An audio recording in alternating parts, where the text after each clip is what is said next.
Welcome to Just Break Up, the podcast about love, heartbreak, and all the relationship advice you don't want to hear. My name is Sierra DeMolder. And I'm Sam Blackwell. And this week, we're going to tackle topics like disclosing our debt, incompatible sex drives, and feeling like a misfit.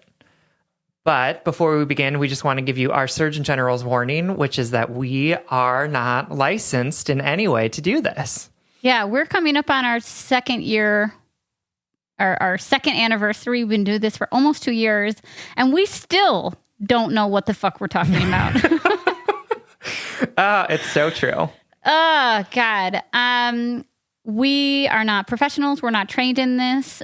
We are still learning alongside all of you what it means to be ourselves. So please take our advice as you see fit. We are just here to offer our humble musings. And I mean that. Sam and I might like joke and like feel like we're right at sometimes, but then like other times we'll like log off from recording and be like, what the fuck did we just say? Like, I hope that makes sense. I hope we didn't come off as assholes or, oh my God, maybe this advice was wrong. You know, we offer all of this to you guys humbly and gratefully for the space that you help us create. So please take our advice as you see fit, period. That's right. Oh, and the confusing thing about love, blah, blah, blah, blah. You guys know that. I often take our advice as I see fit too, and often don't follow it. So in my own life, I mean. Yeah, confession time. I have creeped on my ex's Instagram. Can you just like publicly scold me? Because like there's no reason why I should be doing that. Ugh. Like recently? Okay. Within the last month. Oh. Yeah, this is the shame I needed this morning. This is why? Why is a great question, Sam.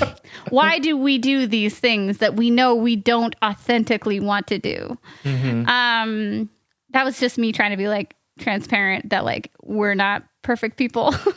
but now that I've got my daily dose of shaming, I'll think of you next time.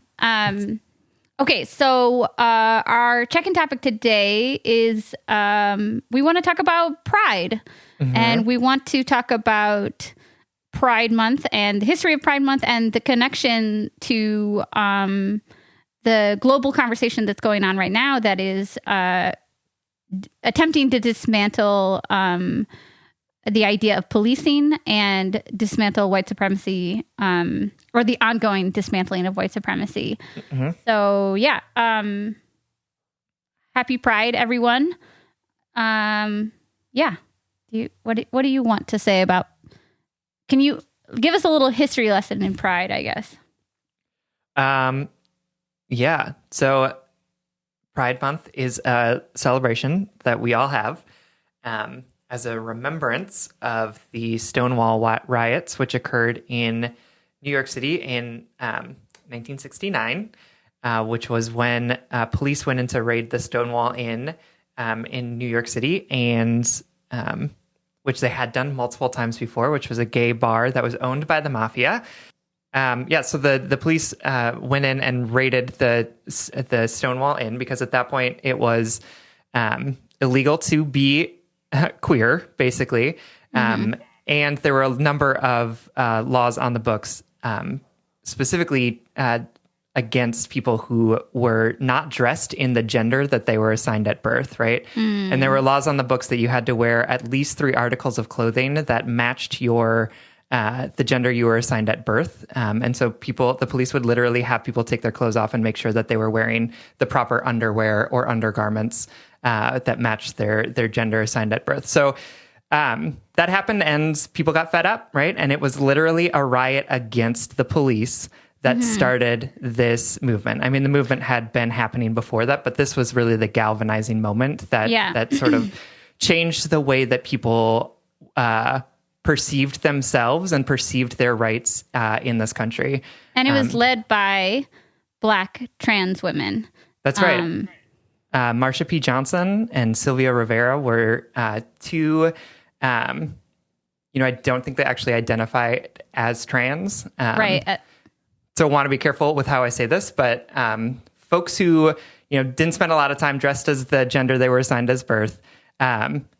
And they were the ones that really instigated this fight against the police that then lasted multiple days and took over. And was extremely violent. Yeah, and took over, entire city blocks in New York City, but really transformed, was like a very galvanizing moment for people to start thinking about queer rights and queer issues. And Pride, then the next year in June was the first parades. They weren't called Pride parades at that point, in San Francisco and New York City, right? And that is how this celebration that we have come to know as Pride began. It began with a riot against the police led by queer women of color, right? And so it's, I think it's important for us to remember that, especially right now when we're looking at another, I hope, galvanizing moment in our history, to say, like, this is how these types of things get done, right? This is how queer people were able to move into mainstream conversations and begin to fight against homophobia, transphobia in a really organized way, was because of 3 days of riots where people were just fed up, were causing violence, and we're saying, we're not going to take this anymore. This is completely unacceptable. And I'm glad that you mentioned that this was an ongoing thing too, I'm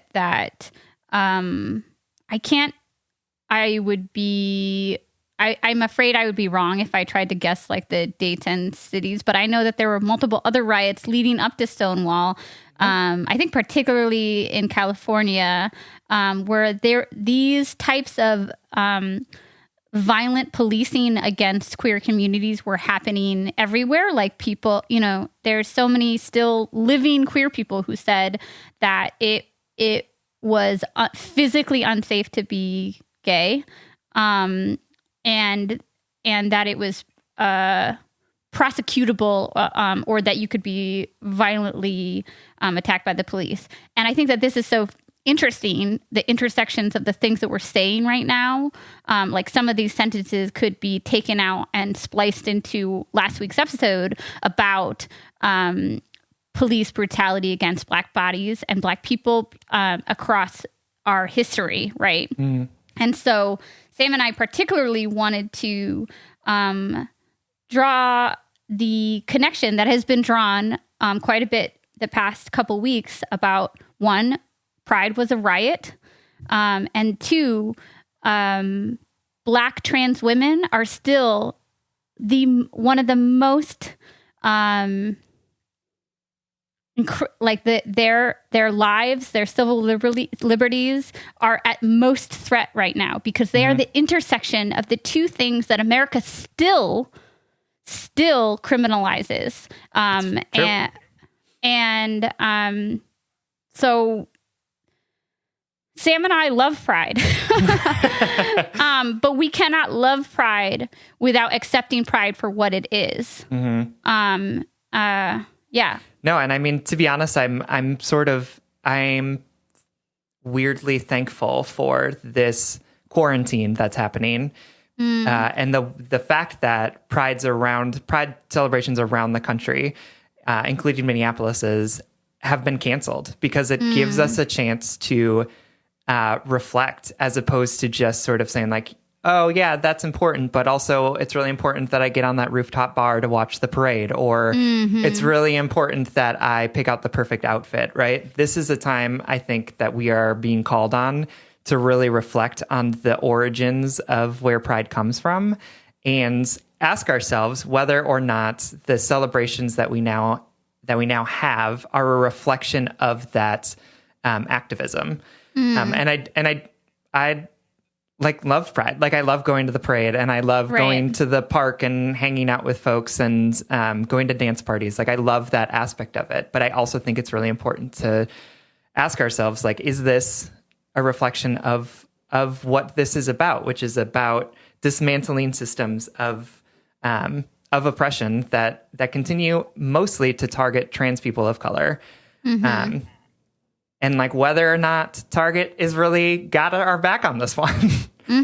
Absolutely. Right? Whether or not we are spending more time celebrating the corporations and not enough time celebrating the actual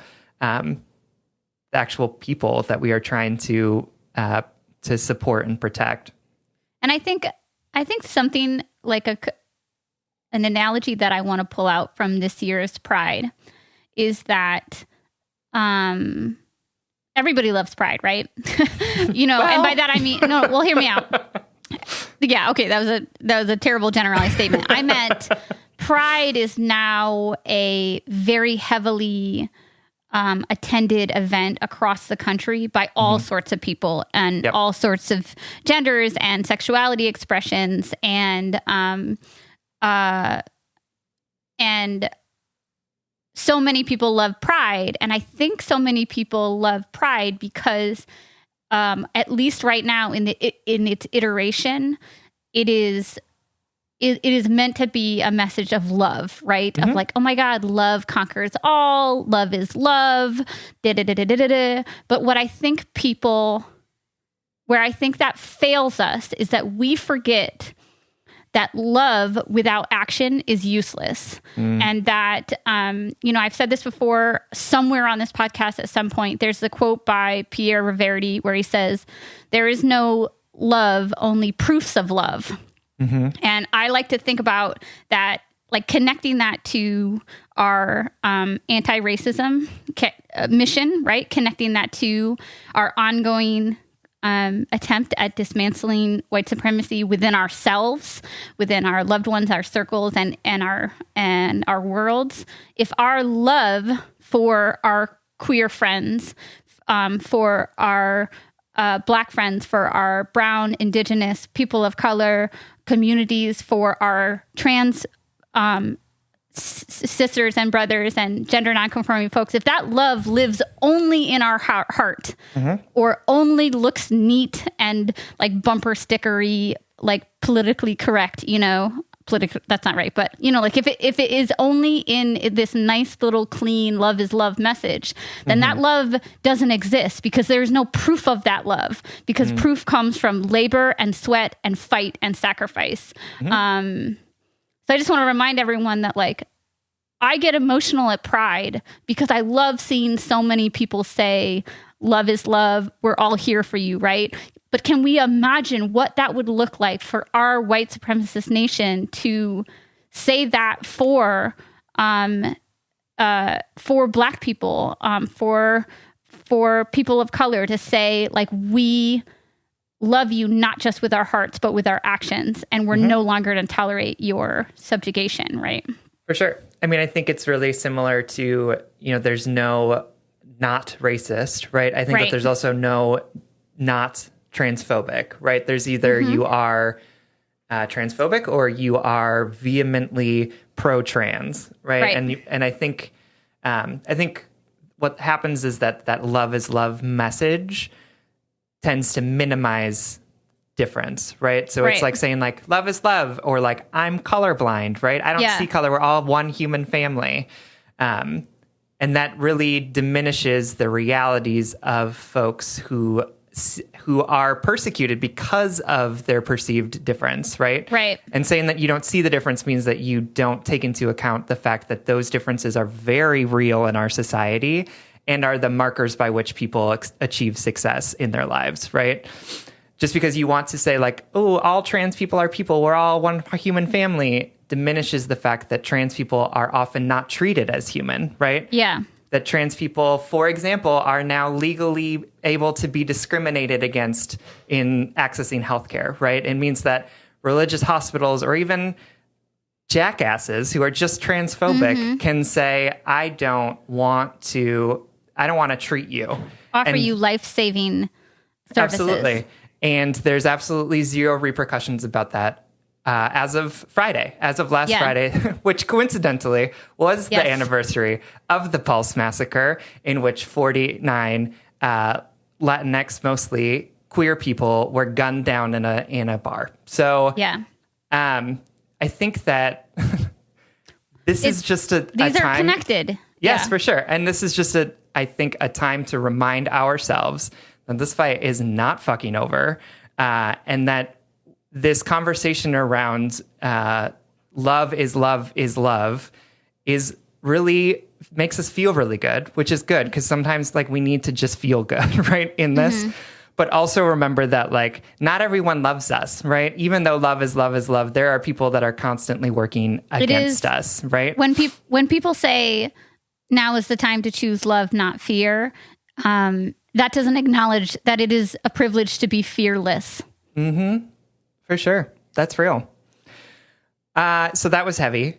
Yeah, I know. Well, but I don't care because, well, not that I don't, I deeply care about our listeners. But I also, and I deeply care about what we just said. And I think what's really amazing about our community that we're building, and this is a thank you to all of you, is that those things are not mutually exclusive, right? That we can speak on these things that are important to us. And hopefully our Just Break Up community knows that we're doing that because they matter to us, because we care about them, because we care about the issues and because we care about them, right?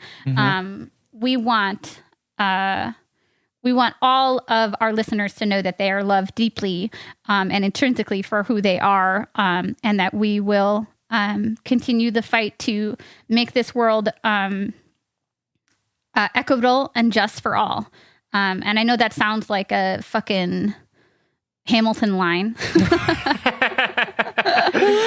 but that's what we're fighting for, right? Liberation. That's right. And the fight is ongoing, and the fight also, like, sorry to end this very clunkily, but like the whole point we wanted to have this conversation is that Pride Month and these happy, beautiful, like love-filled Pride marches were started in the fight and continue the fight and must continue the fight, the labor. Absolutely. Yeah. Okay. So what is one thing that you did this week to take care of yourself? Oh God, great fucking question.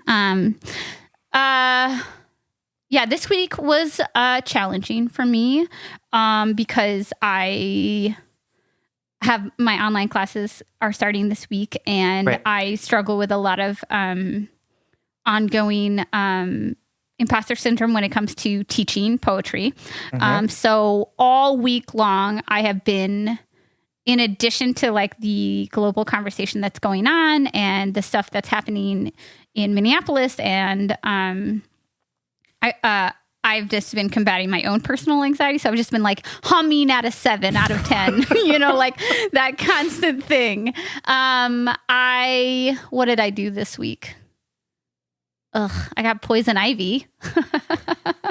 That is not self-care, but no. How? I was just trying to like update you about my life. I paid off my fucking credit card debt. Yay! Yeah, that is the ultimate act of self-care. Like, fuck you, you fucking blood-sucking, moralless company. I'm sorry. Let's talk about rant is credit card companies. God, they're evil. We're going to talk about debt in the first letter. But first, tell me about you. What did you do this week to take care of yourself? I had 2 instances where I hung out with people with appropriate social distance, to be clear. Right. Outside, 6 feet apart, around a bonfire for the most part. And I did it twice this week. And both times I was sort of like, do I want to do this? And both times I left feeling so fulfilled and like seen in ways that I haven't felt fulfilled and seen. And it was really good. And it was a reminder for me to focus on the folks that when I leave the conversation with them, make me feel that way, and spend less time focusing on the folks who leave me feeling drained after a conversation with them. Fulfilled and seen. I'm so glad you said that, because maybe that's like a call out to our listeners to make sure that they remember that this is a marathon. This is not a sprint.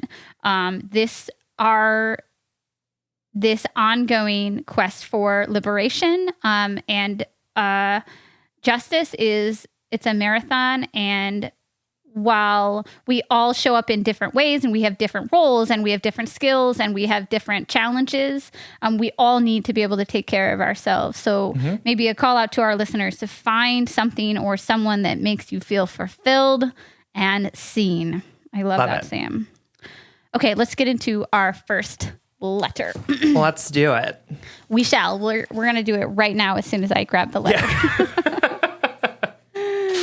Okay. Oh my God, I just got this. I literally just got this, but this letter writer is from Deb T. Like that. Yeah, cute. Okay, Deb. I'm going to call you Debbie. Debbie is writing to us from the void, and they write, "Hi, Sam and Sierra. First of all, thank you so much for creating this podcast and offering a safe space for your listeners to receive the help and advice that is not always easily accessible. Plus, your podcast is just straight up fun to listen to, and it helps me helps my work days go by quicker since I have started working from home during this pandemic. I'm a 24-year-old, and I have recently moved in with my boyfriend of almost a year. Prior to moving in, I was living with my parents and trying to get back onto my feet financially. The timing of all this worked out really well as I was planning to move out around this time anyway, and my boyfriend was busy buying a house. My boyfriend and I were growing closer, and our relationship was getting stronger, so I really wanted to be a part of this new chapter in his life. We've been living together for a few months now, and everything has been as good and fine as I expected it would be. Prior to moving in, my boyfriend and I discussed what I would be able to afford for rent, and he has a pretty good understanding of my income and financial responsibilities. I pay a small amount for rent, but I also help out in ways that I know he appreciates, such as buying groceries, cooking meals for him every night. I love to cook, and it makes me feel good to do this for him, as he does a lot for me, like putting a roof over my head and allowing me to live a comfortable life. He makes more money than I do, but we overall have an equally giving relationship. He pays for things for us and for me, but that is because he knows that I will always return the favor. I was previously in an emotionally abusive relationship, and I did a ton of inner work in order to have a healthy and happy relationship such as the one I am in right now. But there is one thing I haven't told him about me that makes me want to vomit every time I think about it, let alone tell him about it. I want to continue having a healthy and happy relationship, and I know that I will have to put my big girl pants on and talk about it eventually.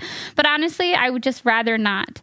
But I know I have to. I am about $40,000 in debt, which makes me actually want to hurl and cry while I type that out and admit the mess I've gotten myself in. The debt is a combination of student loans, canceled credit cards, and my current car payment that I am successfully paying off. My backstory to this mess is that I never came from a place where money was easy or displayed in a healthy, responsible way. My parents had me when they were young, and they did everything they could for me, and I appreciate them for that so much. The only thing is that I saw my parents living from paycheck to paycheck as I was growing up. So this is something I've become subconsciously accustomed to and learned from. My parents also taught me that money is something to be earned and responsible for at a young age, which is a really good thing and a huge factor to my mature mentality that I have around my career and personal successes. I applied for a student loan so that I could afford to get an education, so that I could get a good job and pay off my student loan. Along the way, I made a few dumb decisions that have put myself through a lot of financial stress. The last 4 years felt like jumping through flaming hoops one after another, and I've finally gotten to the place where I feel like I can breathe again. About 8 months ago, I quit a low-paying and overly stressful job that I secured after graduation to pursue the new career path that was somewhat related to my education. This was the best decision I've ever made. The company I'm now employed at has been my savior for my mental health and financial situation. I'm making $10,000 more than I was last year. I have amazing benefits, a match corporate savings programs, and to top it all off, my company is paying for me to continue my education part-time. My company has a wonderful corporate culture, and they truly care about the people that work there, and they strongly believe in the success of the company. They strongly believe the success of the company is because of the people within that company. Professional development is highly encouraged here, and I find this really exciting because I've worked so hard to get where I am now, and all I want in life is to do well for myself and be financially stable. I honestly can see the light at the end of the tunnel as I continue my career here. I know that it will be possible to chip away at my debt and that I can correct my old financial habits that were never serving me well. The only thing is that I don't see this being a quick fix. I think this will take about 5 years or more realistically. So my answer is, how do I have this tough conversation with my boyfriend when I feel that the time is right? I would like to start a future with him and one day be able to buy a house together, but I do need some time to do some major damage control. I also don't want him to think less of me, or even worse, be afraid that I'm going to somehow make my debt his problem. I don't want him to be worried about it in any way that is not helpful to me. I feel like telling him will create a lot of change in our relationship, and I'm fearful of this turning into a love triangle between me, him, and my debt. Thank you so much for taking your time to read this. It's such a difficult thing for me to open up and talk about. Any help or guidance would be very much appreciated. Yours truly, Deb T. Oh, Debbie, thank you so much for writing into us. And I think that this will be something that a lot of people can relate to, because turns out a lot of people have a lot of debt. I straight up, like, Sam and I say that we love you all, but I just want to stress, like, I fucking love you guys. I love all of you. And Deb, I love you immediately upon reading this letter, because all I want to do is give you a hug and tell you how common this experience is, and how not broken you are, and how not of a failure you are, and how incredibly lovable you are, even with $40,000 in debt. I just fucking love you all so much. No, honestly, I was struck in your letter, Deb, about how much time you spent justifying why you're in debt in this letter. When I will tell you, at the beginning, Sierra and I were both like, cool, yep, 40,000. Cool.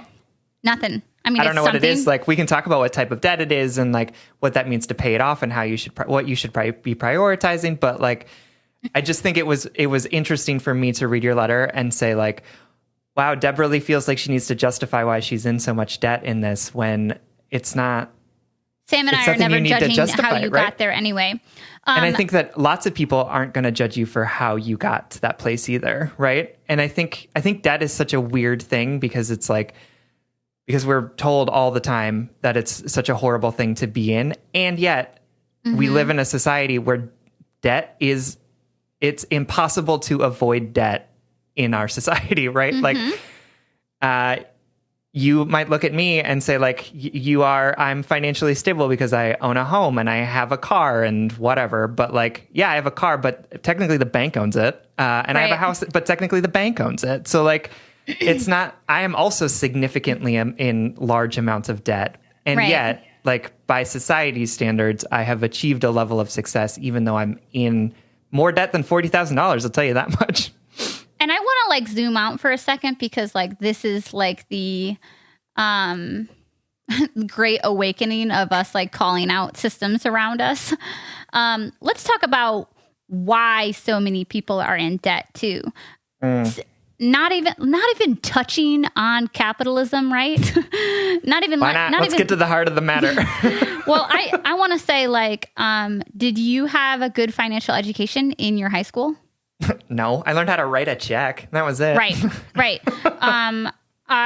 We talk about sex education in high school, and the experiences were so varying. But I think it's the same for money too. Like, beyond honestly being able to balance a checkbook, I was never taught about what does it mean to take out a credit card? What does it mean to budget? What does it mean to have student loans? Taxes? Who the fuck doesn't tell people about, like, why? I'm sorry. As a self-employed person, an artist no less, who has to do my own taxes, like, it's such a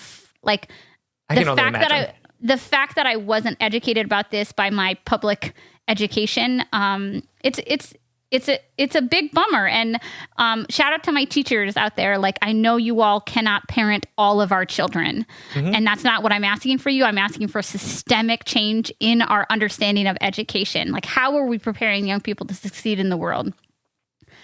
And then let's add capitalism, the idea of why do we think we are bad when we are in debt? It's because one reason or another, we are told by capitalism that we are bad people if we are lazy, if we are poor, if we are in debt, if we don't if we don't work every day of our lives in a way, like if we don't pull ourselves up by our bootstraps and climb up the American ladder, then we deserve to be in the socioeconomic status or whatever financial problem that we are in. So to tackle your letter, before Sam and I tell you that you're not a bad person for having this debt, I just want to ask you to tell yourself that you know that you're hardworking, and you know that you have a plan for this debt, and you understand where it came from. But even if you didn't know where it came from, and you made some dumb choices, and you're struggling to have a full-time job, that doesn't make this debt a marker of some less worthiness of you. Yeah. Sorry, no, that's real. To it's like rant about capitalism for a second. Capitalism shames us for being in debt and yet requires us to be in debt, right? Because we are not equipped, we're not paid enough to be able to afford things that are actually wealth building.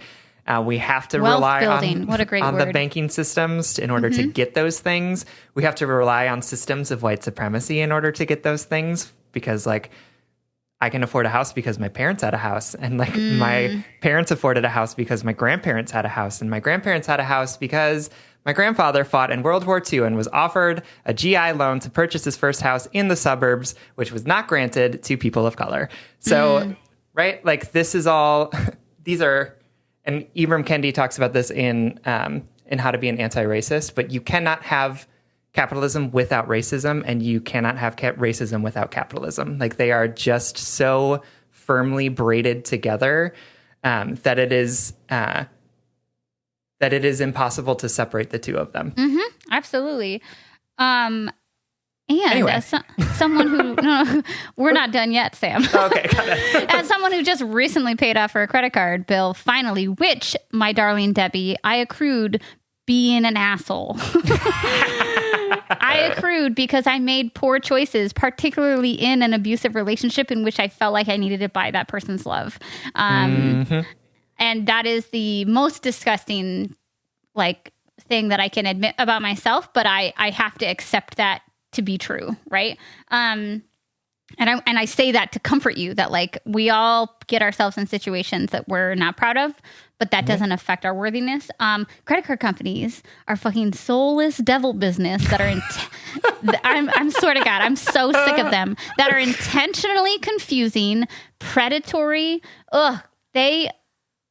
You think that you can chip away at things like this, but because of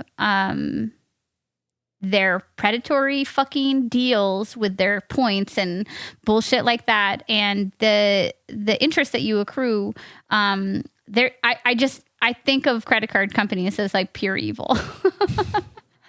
They just take advantage of people, and they keep people stuck. And they're just like the most anti-community thing I could ever think of. End credit card rant. No, and yet, if you want to get to a point where you can purchase a house, right? Or if you can purchase a car, you need to have established credit. And that means that you need to get a credit card, which is just I want to learn about the history of credit too, because I'm sure that shit is fucking racist too. I'm like 99.9% sure that I've read an article about how racist it is. So yeah, and like the foundations of it too, like where did it come? Where did this system come from? And okay, sorry. Anyway, railing against the system, but let's talk about you, Deb. Debbie, my darling. All of this to say that you should not. That I understand. Yeah. We just yelled for 10 minutes straight about. I can understand why you are feeling the shame around your debt, and it's because this has been taught to us that debt is the marker of a bad person, right? But we want to say to you that you don't need to feel that shame, because that's not true. You are still a good person, even if you made dumb decisions that got you further into debt. Doesn't matter. You're still a good person. You are still worthy of love. You are still a wonderful, amazing person.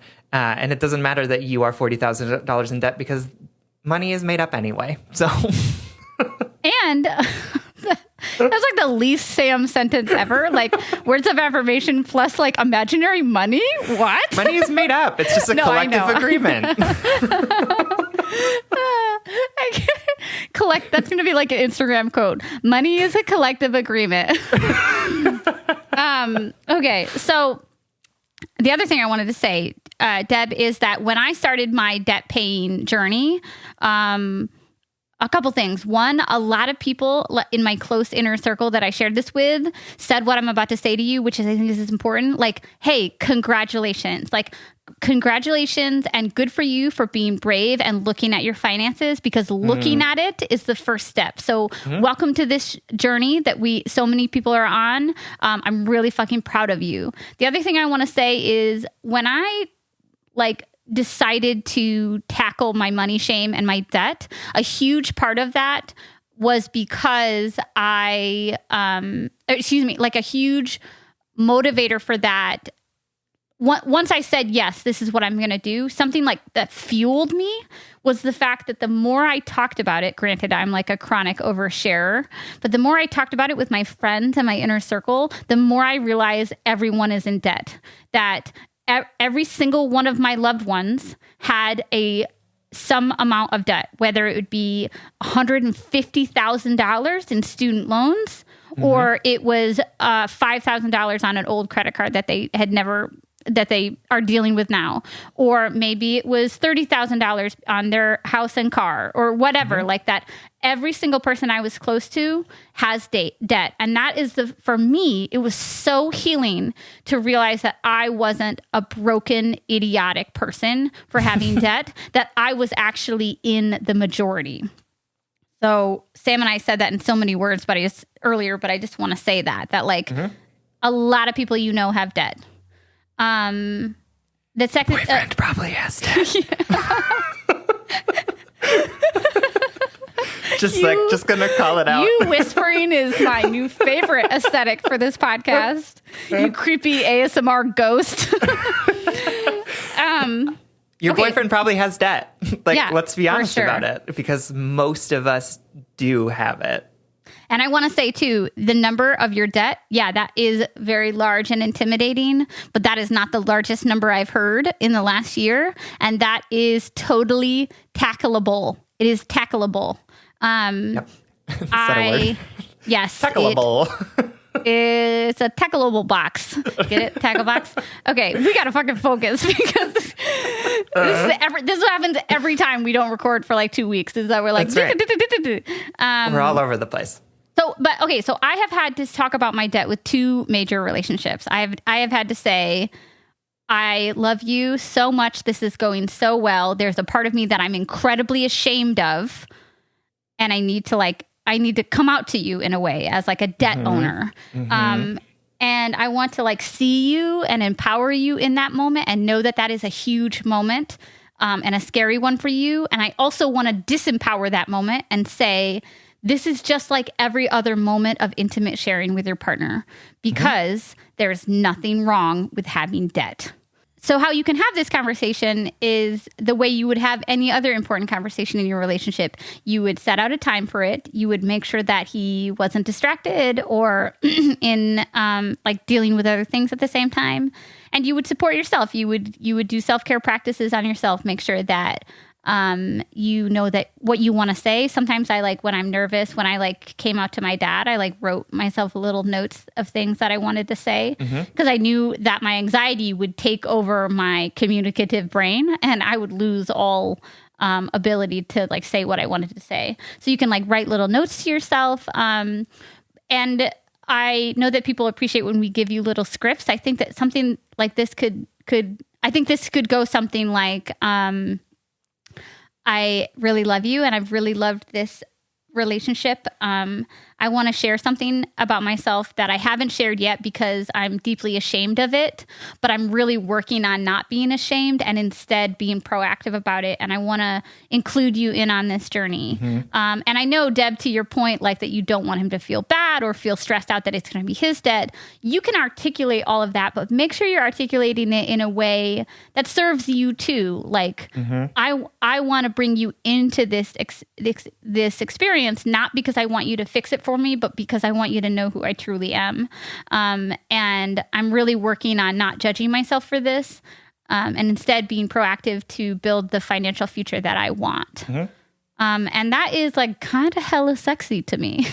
Honestly, I think it's like, from my perspective, having someone say that to me would be so affirming that they trust me with that information and that they're invested in the future of our relationship, to like say, hey, you know, we are embarking on something that I see as long-term. And I think it's important that you know this about me so that we can both go into our decision-making around finances with this knowledge, right? Because otherwise he might be under this idea that, you know, you're going to be able to put all of this money into a new house, or that your credit is really good. And so like you can both sign on a mortgage and buy a bigger house than he would be able to afford by himself. And I don't think that your debt is going to like detract from that. But I do think it helps both of you make informed decisions about what your financial future looks like. And that's super important because you are coming together, right? You are going to begin to be braiding your finances, even if you keep them separate, right? Because living together involves finances that are coming together in some way. And I think that he will appreciate being in the know about what the situation is, so that you both can make the best decisions for both of you, given the circumstances that you're both in. And I will say to you, like, even though you're $40,000 in debt, like, there are ways that you and he can figure out things to do so that that debt doesn't have any impact on him or on the things that he's trying to do, like buy a house or whatever that is, right? You can figure that out. There are a multitude of different options. And I think we've been taught that, or at least I was taught, right? Because of the way that my parents lived their life, was that like, oh, no, when you get together, your finances come together. Everyone shares everything. You have joint checking accounts. Both of your names are on the mortgage. Like all of your money goes into one pot. And the reality is that doesn't have to be what your financial future looks like, right? It could be that he's the only one on the mortgage. It could be that you're both on the mortgage, or it could be that he's like, cool, let's work on paying down your debt first and get to the point where we can buy a house, right? There are a multitude of different options available to you, but you can't have any of those options until you talk about it frankly and honestly with him. And Absolutely. And you can do it. It's just like having any other conversation about something that you are feeling shame about, whether or not that shame is justified. And I think that he will respond well to it. And because I think that most people know that everyone comes into a relationship with some debt. And if you don't know that, you are learning it right now, because let me tell you, every person that I've dated has had debt of some sort. Absolutely. I've talked about this on the podcast before, but of course we need to leave you with a couple tools about, financial freedom, budgeting, dealing with debt. In addition to the program called You Need a Budget, or YNAB for short, which helped me get debt free over the last 18 months or so. I also just recently started to follow the work of 3 amazing Black women who are financial planners on Instagram, and who, just like all of our other like favorite self-help people, who share quotes and stuff, like who share all of this great financial knowledge. And my big thing for you, Deb, is like, if you want this to be a part of your future, it takes a little effort every day, right? It really sucks, but to give yourself financial freedom, if we think about that word freedom, like what does it mean to be free? We have to start breaking down our understanding of money, debt, how we handle finances every day, a little every day. So I've really been enjoying the content of, these are all Instagram accounts, of Journey to Launch, all one word. And as well as Make Real Sense, all one word, like make real sense as in like money, CENTS. And the Budgetnista, the Budgetnista, NISTA, all one word, on Instagram. I really enjoyed having all of their content in my Instagram feed so that when I'm sitting down when I'm sitting down relaxing on a random afternoon scrolling through Instagram, I don't just see my friends and family and my mental health reminders. I see reminders about how to be money-minded in a way that empowers me and empowers the communities around me. Absolutely. So, that's great. Thanks. You should check them out. You would really like them too. Yeah. I got my start in doing financial support for folks and like just realized, I think having to do that in partnership with other people taught me how fucked up the financial system is. Oh my God. So and at the same time taught me like, oh, it's really not that challenging to think about ways that you can do finances in a way that benefits you. Like right. you can take out that credit card and pay it off every month. And like instead of what I think I would have done if I were 21 years old and not have this opportunity to learn about this, which would have been like, oh, credit card. Cool. I've got a $10,000 limit. That means that's $10,000 in free money. Yeah, yeah, totally. I also want to add that Journey to Launch is a podcast too. Cool. It's one of the Instagram accounts. And that I listened to the first episode like a week ago when I was dealing with my debt. Cool. Well, Deb, we hope that this helps. And to anybody out there right now feeling money, shame, and anxiety, we see you and we acknowledge all that you're processing right now. You can do it. You can face this shame and disempower it. Cool. Deb, we love you. Thank you so much for writing. Thank you for writing. Hey, Head and Heart workers, during this time of big conversations on a personal and global scale, we want to make sure that you all are doing what you need to take care of your mental health.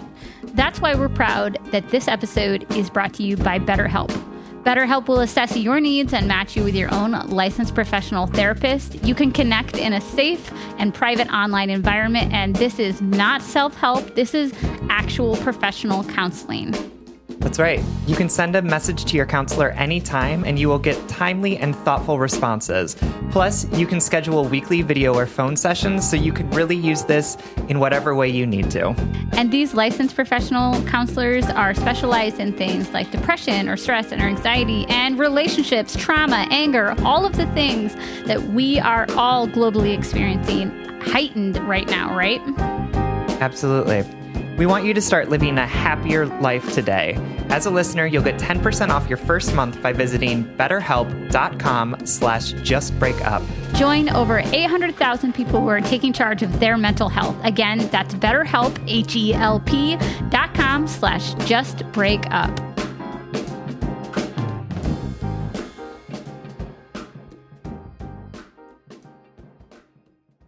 All right, our next letter comes from Nicole, who is writing from Anxious Attachment Styleville, which is Sierra's the town where I was born. Sierra's the mayor of that one. Beat ya. Salutations, Sam and Sierra. I threw in some alliteration there for my fellow English majors. Firstly, thank you for sharing your experiences and advice. Your honesty and vulnerability is not only endearing, but more comforting than you know. And I have recommended this podcast to literally everyone. I am a cishet woman in my early 20s, and I've been in a relationship with my cishet boyfriend for going on 8 months. He is one of the most self-aware, considerate, kind, and verbally affectionate men I have ever met, let alone dated. And in almost all ways, we are happy, healthy, and comfortable together. For some background on me and the way I function, I have a history of childhood sexual abuse, and I have been sexually harassed and assaulted by multiple men in adulthood. I've been in counseling for many years to help me deal with this and other things. Can I get a hell yeah for parental abandonment? And it doesn't affect me much in the day-to-day. Mostly it manifests in that my brain unconsciously compartmentalizes normal time and sexy time. And because of the mental and emotional effort it takes to work through that, I don't have a very high sex drive.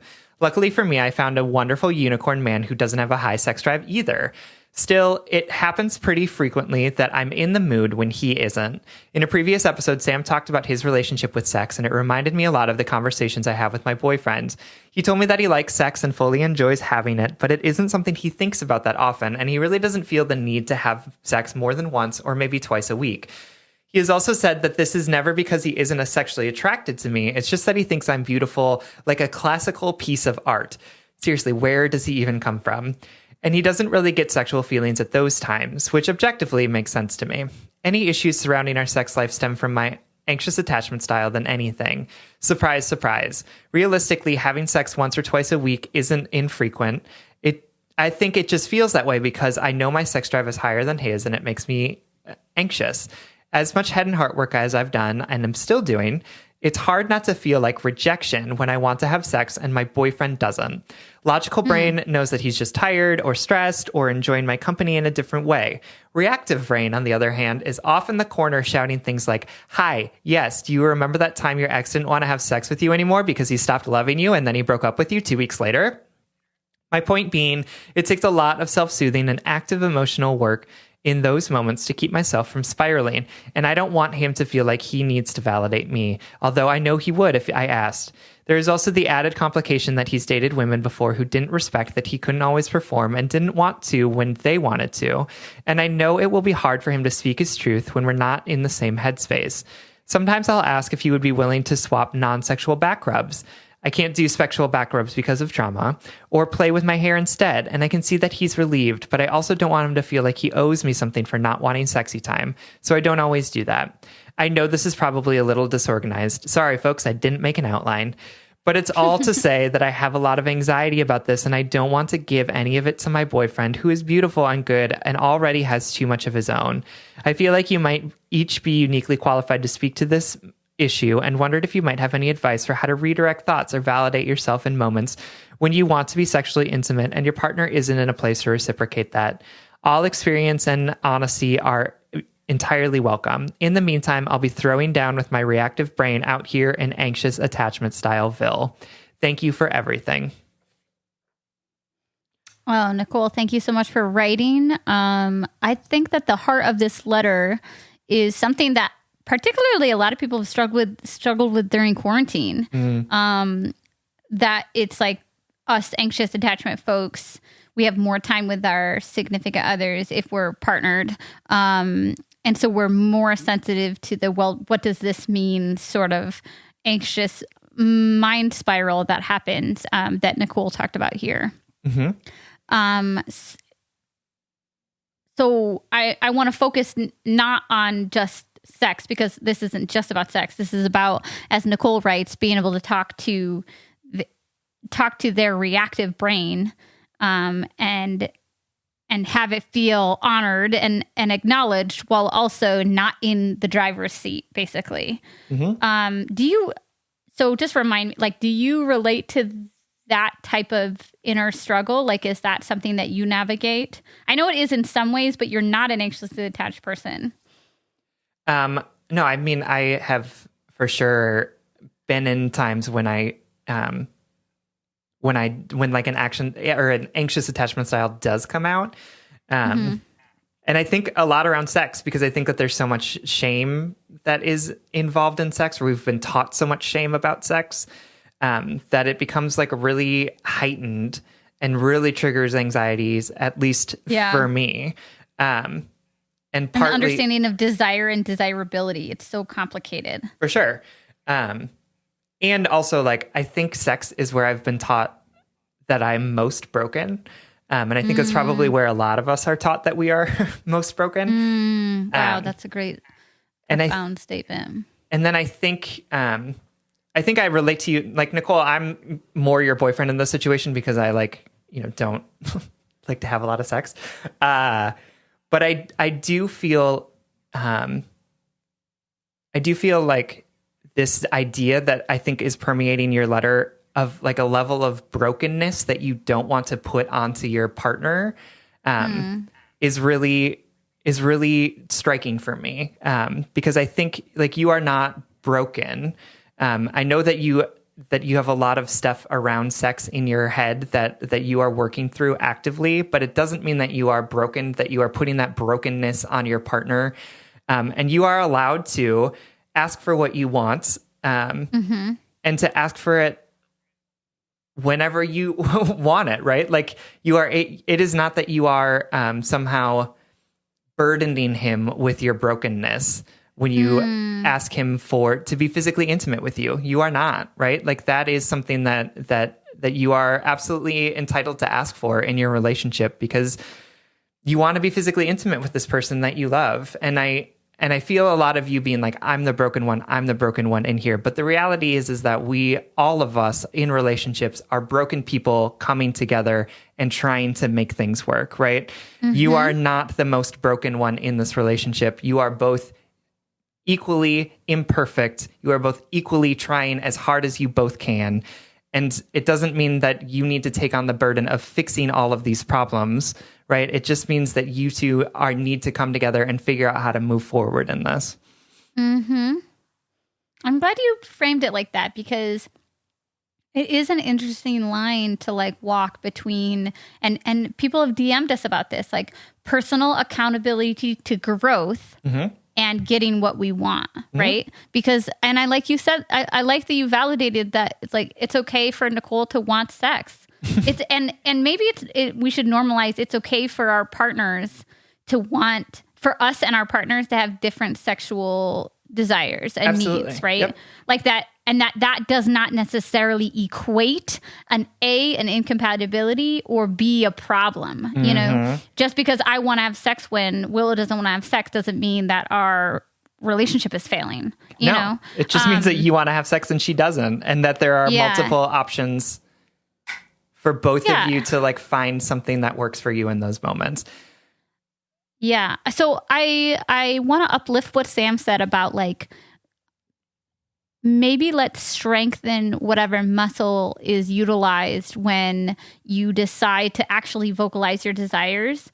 I think that it's funny because in the world of really uplifting consent and uplifting each of our own traumas and our understandings of where we're coming from, we sometimes get almost too much in our head about analyzing what is the right move to make. You know, I'm not saying that we shouldn't be thinking, well, it's not even a conversation about consent, right? But in that world in which we are thinking about sex and intimacy in through a consent lens, we want to make sure that we're always moving through this world in a pro consent way.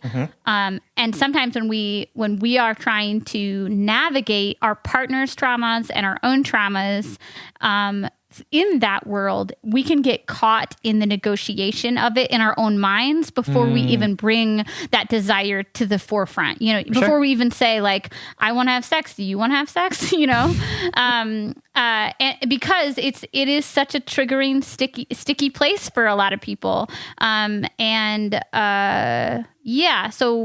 So we just want to see you in that space and say that this might be like a less complicated, but also just as complicated thing that you unfolded here. For sure. I also want to uplift you for trying to navigate your reactionary brain and trying to negotiate between those two voices of like, I know these things to be true, and your reactionary voice, which is like, he's going to leave me. As I said in like a couple, like at our most recent live show that was recorded in April sometime, I've been working on speaking to that voice by recognizing that voice is what we can imagine as like a broken, not broken because we just ejected that word today, but that as a hurting child in me saying, and Nicole, your hurting child is saying, I had abandonment issues with my parents. My partner left me in the past. I'm afraid I'm going to be left again. Help me, help me, help me. You know, that's what that inner child is saying. So I want to just say that there is like, maybe we can separate the issues just a little, that it's okay for adult Nicole to want and ask for sex. And it's also okay for adult Nicole to comfort hurting inner child Nicole, who's afraid that she's going to be left. And what does that inner child want to hear?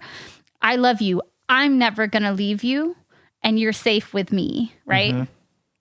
And once we start to once we start to approach our inner wounds as our own parents, and the idea of self-parenting is very new to me, so, and I love it, but I may not speak very eloquently about it. As soon as we start to parent our own inner wounds, that reactionary, scared child in us feels safer and feels like it doesn't need to be scream so much to be heard anymore. Yeah. So I wonder if there is a way for you moving forward to acknowledge that inner child and say, you're safe with me. I've got you. I hear you worrying, but I'm not going to leave you. And I'm also going to honor my desires by vocalizing to my partner that I'm interested in intimacy with him. I have struggled with the concept of reparenting, and I feel like the way that you just said it like made it all click for me. So I appreciate that. Thank you. Oh, good. I'm so glad. Yeah.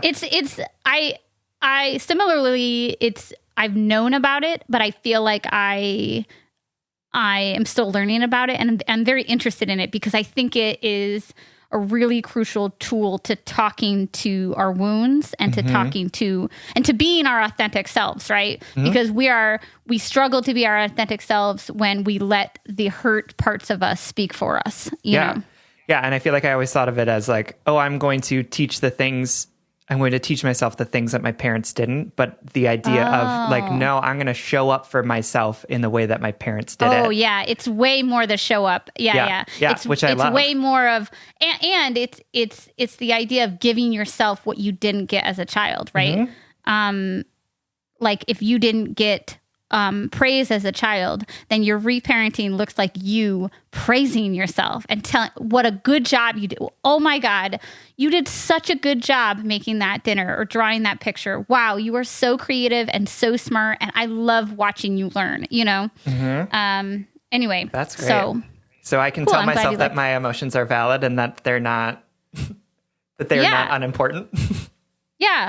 Well, and I also like, the other thing about reparenting that I'm intrinsically drawn to, and again, I may not be able to speak very clearly about this, but is that it gives you permission to speak to yourself as a child. It's not just, Sam, your feelings are important and valid, and you know, it's, oh, Sam, I see that you're hurting.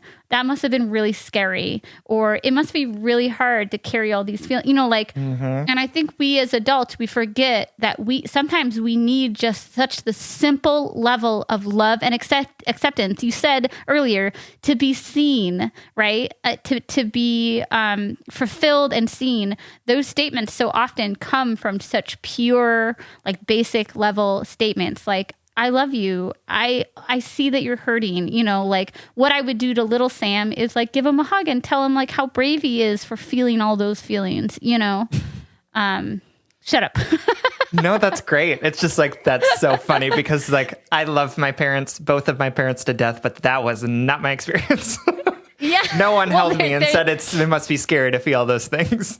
I was told it's better than a sharp stick in the eye. So that's not the first time you've quoted that.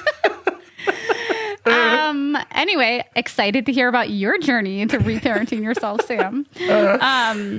Nicole, I think Sam and I could go into more things about sexual compatibility and all these things, but I think we've touched on a lot of important things that, frankly, I don't think we've touched on before. So I hope that this gives you some strength and direction in approaching this in yourself and in your relationship. Like Sam said, you're not broken. You are navigating something that's really nuanced, but you're doing it the best you can. And now hopefully you have a couple more tools in your tool belt. So yes. And I would say just one piece of advice that I think has been really helpful for me in the past is communicating to your partner that it's not just about sex. It's about like physical intimacy, right? Like I want to have sex with you because like, yes, I am sexually attracted to you, but I also want to have sex with you because I want to be physically intimate. So if you're not in the mood to have sex, are there other things that we can do to be physically intimate together? Which I think your back rubs and your playing with your hair are like great examples. Bathtubs, naked bathtubs, remember? Yes, honestly. And also, like, I could spend a whole episode talking about normalizing naked time, which is like a real challenge for me. But I think that those, like, saying those things of like, oh, you don't want to have sex? Okay, that's great. I would still love to share some physical intimacy right now. Would you be okay with like cuddling for a little bit? Or would you want to play with my hair? Because you are allowed to ask for sex. You are also allowed to ask for that physical intimacy that you need. And he is allowed to say no to one or both of those things, right? And I think you're not going to get what you need unless you ask for it. And I don't want you to preemptively say, he's going to say no, so I'm not going to ask. And instead say, like, I hope that he says yes. And I hope that I can phrase this in a way that that affirms what I'm asking for and affirms the things that I need without putting undue pressure on him. Because just given your letter, girl, you're not putting undue pressure on him. Like, you are so focused on him and what his needs are in this letter that my guess is that you are not going to put any undue pressure on him to be physically intimate with you. Absolutely. Nicole, thank you so much for writing, and we hope this helps. Thank you so much. We love you. Our last letter is from the fearful avoidant weirdo who is writing to us from the void. Hi, Sam and Sierra. Thank you so much for your podcast. I've rarely seen such vulnerable, authentic, and instructive space than the one you have been sharing with your listeners. Today, I'm writing because I feel stuck, and I would love to have your take on this as well as some tough love. I am 31 years old, and I find it so freaking hard to bond with people. It looked way easier when I was younger, but then I spent my 20s between a long-loved best friend relationship and a job that I loved in which I have thrown myself into workaholic style. I got so deep into these things that I lost touch with all of my other friends. 2 years ago, my relationship ended, and I realized I didn't want to give my whole time to work anymore. The problem being, apart from these two pillars, I didn't have anyone around. At first, I thought it was okay. I was confident about rebuilding a social circle. So I started working with therapists on past traumas. I reached out to old friends and participated in several meetups, went on dating apps, tried to get closer to work colleagues. But all of it seemed to stay on the surface. Every time I reach out to people, it always feels like they already have their life going on with either their jobs, their group of friends, boyfriends, girlfriends, spouse, children, insert whatever fits here. And that I was the one engaging without much reciprocity. I rarely got calls back, even less about getting invited to drinks. Up to a point where I leave them be when it seems that I'm just a creepy one over asking for closeness. I've also had a few hookups, but I either get attached to emotionally unavailable men where I end up being the one texting and waiting 200 years for them to answer, or I find people that want sex right away and I'm kind of a slow burner. I like the idea of becoming friends before or at least having an emotional connection. Am I weird in this Tinder era? Or again, I discuss with men until realizing our values are way too different. The last one revealed after 2 months that he didn't believe in trans people, whatever that means, and that he believes racist jokes are fun. Help. I don't know what to do. It feels like I either need to overwork to create a true connection or that I just let it go and end up being the weird solo friend that you invite once a year out of pity, even when she can talk about the last Netflix. She can only talk about the last Netflix show she binged. I realize that I might be doing something wrong. Also, I'm fighting against my fearful avoidant attachment style, which makes me believe that I need to earn love and shut down people at any sign of rejection. So the social lines are quite blurry to me, as I don't always know what is reality and what is created in my own mind. So how do you build new bonds in your 30s when everyone seems to already have a busy life? How to know when you are overstepping and being needy versus being your avoidant self? How not to think that everyone is so specific at our age that it's nearly impossible to find someone new to quote click with? And how to find someone when you're a slow dater and need time before moving to second base. Thank you for reading this. You're both awesome. Thank you so much for writing the fearful, avoidant weirdo. What can we call it? Weirdo. Yeah. All right, weirdo, my darling. I love this letter. As a 30-something, actually newly 30, what am I? 34? Yes. Okay. God. When I was a child, I thought it was like so preposterous that my parents never remembered how old they were. That they'd be like, "Oh, I'm 40 something something," or wait, am I? And like as a 6-year-old, I'm like, what idiots? Like how can they not remember? But now I second guess my age constantly. Anyway, as a newly 34, right? I'm 34. Mm-hmm. Yeah. Okay. Sorry. I was really second guessing myself. As a newly 34 person, in a new city too, I feel great affinity for this letter because it is so hard to make new friends in your 30s. And I don't say this to like threaten people in their 20s. And I don't say this to make people feel even more lonely. I just like, I really feel this. I think that there's something about the time of your life in your 30s, particularly when a lot of people are focusing on their careers or their houses or building their families. And more importantly, and this is true for me, I feel like my most authentic self now. So I'm more protective of my time and my energy, and I have more specific standards for the people I want to hang out with. Mm-hmm. Whereas in my 20s, I was friends with a bunch of people that like I probably wouldn't consider being close to now. It's just hard to break into that closeness, I guess. Do you experience this? I do. I think I'm lucky to have a friend group that we've been friends for a long time, which is really great. But I do think that that getting older really means also understanding that your friend group is gonna change.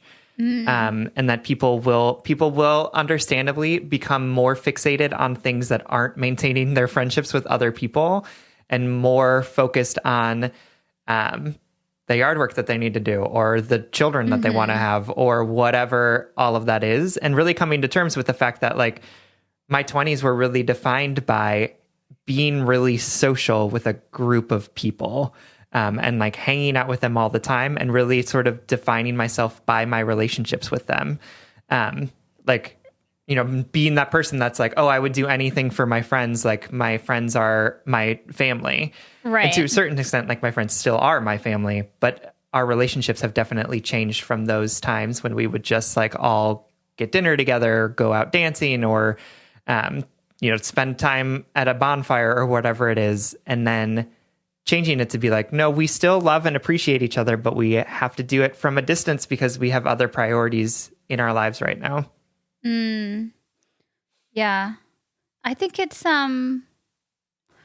is a little bit of a call out for me too. And for fellow folks with their lives feeling pretty set right now. And I don't just mean like, I don't mean perfect or full. I just mean even me, like I was thinking about the question you asked at the beginning of the episode, like what did I do to take care of myself? Willow and I had social plans like yours to go sit in somebody's driveway, social distancing on Friday.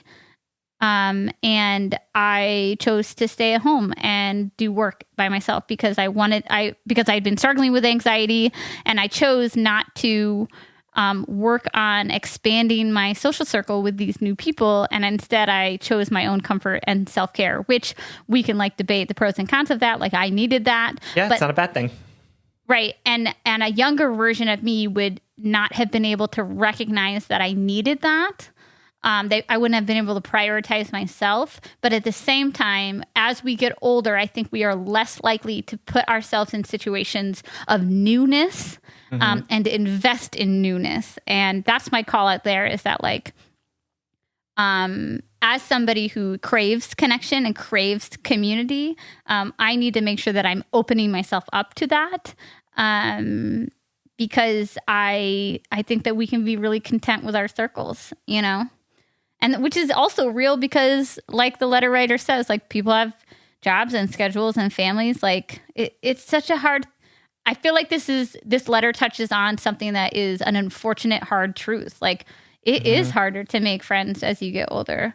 The stage is just not set for it the same way it was in your 20s.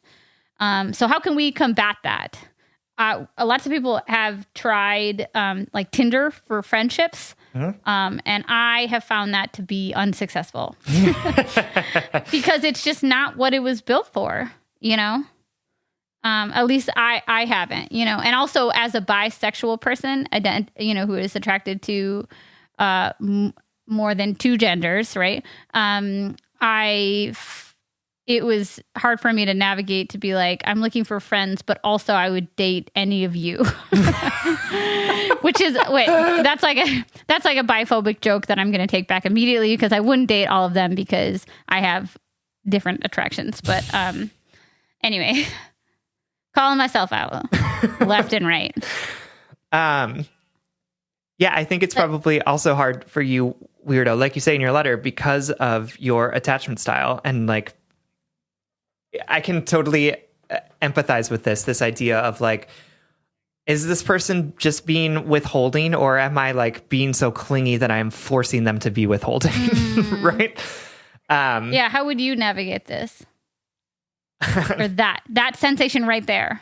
I would remind myself that whether or not this person likes me has no bearing on who I am as a person.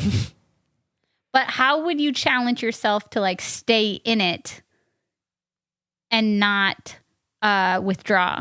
If the line wasn't 100% clear, because also the letter writer is like, I don't know what's real, if it's like my defensiveness or like my desire not to be hurt, or if this person is really giving me signs, you know? Yeah. I mean, I would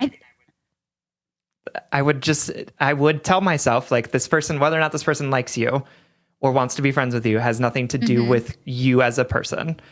And so how many times am I comfortable reaching out to this person and having them not respond to me? Right. Like, I think coming at it from a place of confidence and a place of, I am worthy of this person's friendship, whether or not they want to give it to me. Because I am worthy of friendship in general, because I am a person who has inherent worth. Because I am a person. Right? Yeah. Yep. Then equips me to be able to say like, and also this person isn't giving me enough time and attention, and I'm okay with the fact that I will take a step away from that, right? And I think that coming at it from a place of confidence in yourself allows you to be more discerning about whether or not this person is avoiding you or is busy and is still worth the time and effort it takes to put into a relationship with them. And that's easier to say when you are in a place of abundance. But I think at the end of the day, that's what needs to happen, because if you, once you are in that mindset where you can free yourself from the expectations of needing that person to love you back in order to feel validated, then you can make decisions about how you can make more clear-headed decisions about how that person is responding to you, and whether or not that the behavior that they're giving you, it works for you or if it doesn't work for you. And maybe like expanding on that just a little, or like continuing that, I just had the thought too that I wonder if I am doing myself a disservice by thinking that the same rules of engagement that I applied in my 20s are going to be the same that work in my 30s. Like, in fact, if I want to have a connection with somebody, if I want to form a real connection with somebody, I might have to be a little bit more, not aggressive, that's the wrong word, but persistent, or I might have to send the first text regularly in a way that I wouldn't when I was younger. That maybe just like rethinking our social engagement rules in our 30s when connection is so hard to find. Yeah, and I think that that's real, and I think it applies to not just in your 30s but in your 20s too, right? Totally. I think that sometimes we have this idea of like, well, I'm always the first person to start the conversation. And sometimes that happens because that's just the way things have been happening, right? Like I was just talking to a friend about this who is like, I'm struggling because I really feel like I'm the one that always has to initiate like the hangouts. Like I'm the one that always has to do it. And I was like, I appreciate that 100%, but you have also always been the one to do it, right? So now it's just this unspoken expectation that you're always the one that goes. So like, thank you for telling me that. And I will make sure to reach out to you more so that you don't have to initiate and I can, but I just thought that you liked to do it. Right. And I think that there are, especially in friendships, especially in new friendships, there are unspoken rules because there are so few rules around friendships. Like our understanding of friendships is so much more anemic than our understanding of like relationships. That sometimes we just have to like understand that sometimes people's motivations are not what we think that they are. And that sometimes we read into them too much. So if you're always the one that's initiating the conversation, maybe it's just because you've always been the one to initiate the conversation. And it's not about the person not thinking about you or not liking you. It's just that this person is like, oh, cool. I know that Weirdo is going to text me today because Weirdo texts me every day. So I'm just expecting it. Right. And that's actually okay. Like if that's the way that your relationship works, that's okay. You can always be the first one to text. It doesn't make you weird or needy. It just means that that's like how the roles in the relationship have shaken out. Absolutely. I think that's a beautiful way to say it.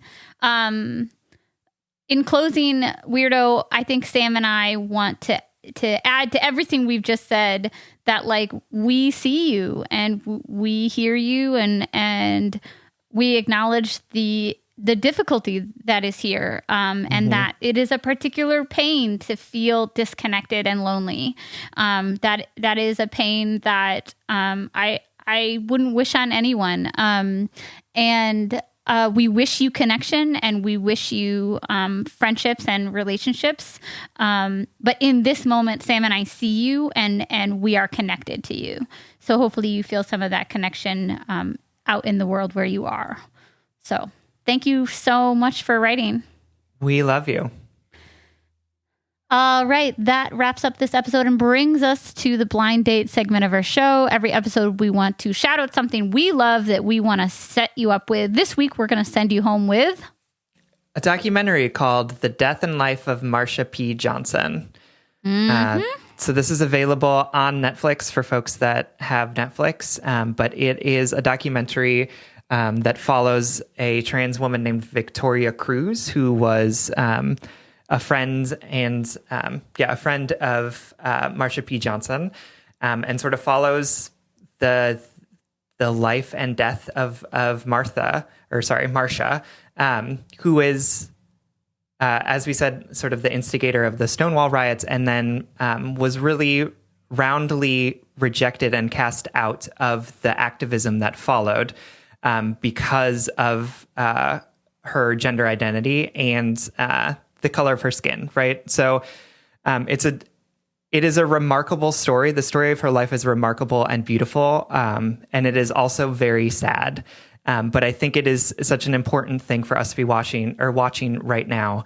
In this time of pride and in this time of civil unrest around issues surrounding race and surrounding trans folks. And I just think it was a really informative documentary for me to watch, because my understanding of Stonewall and the activism that followed Stonewall was really rewritten in my understanding of this wonderful person who did so much work for the movement, and in the end, died in a tragic way and in a way that was incredibly lonely. So we'll check it out. It's the Death and Life of Marsha P. Washington. It's available on Netflix. I love that. All right, everyone, that brings us to the end of our episode. You can like us on Facebook and you can follow us on Twitter and Instagram at JustBreakUpPod. You can slide into our DMs, send us your favorite relationship memes, but most importantly, you can submit your questions about all matters of the heart at justbreakuppod.com, which is also where you can find our merchandise. That's right. Please remember to give us a 5-star rating and review. And you can also support us on Patreon. If you support us on Patreon for at as little as $5 a month, you will get an additional bonus weekly episode as well as other goodies for higher levels. That's patreon.com/justbreakuppod. This literally helps us keep the mics on and helps us reach more brokenhearted souls who need 2 random strangers giving them relationship advice. Original music recording and producing by our friend Big Cats. Make sure to check out his podcast, the What If Podcast. And remember, today and every day, you can choose to live in such a way that better aligns your current values to the future. That choice always manifests in the now. With each decision that you make, every step, every hard conversation, you move closer to the world you want to live in. Be bold in the now for the benefit of the future. And if all else fails, just break up.